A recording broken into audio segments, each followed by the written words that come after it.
Hozir orqamda ko'rib turganingiz Shayxontohur tumanida joylashgan, ko'pchilikka Stroymart nomi bilan tanish bo'lgan Ibn Sino savdo majmuasi.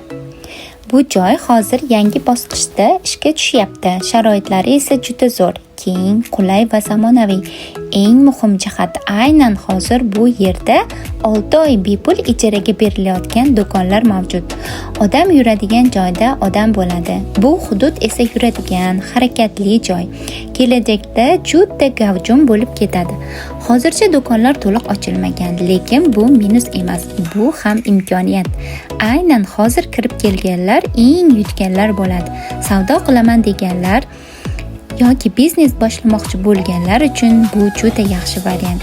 Keyin esa joy ham, sharoit ham o'zgaradi. Shuning uchun qiziqqanlar bo'lsa kelib o'z ko'zi bilan ko'rsin, sharoit bilan tanishsin va do'konlarni hozirdanoq ijaraga olib qolsin. Ha, aytgancha bu yerda 6-etaj esa to'liq ishga tushgan. Ko'rganingizdek, bu yerda kafe, restoran va bolalar o'yingohlari ham mavjud.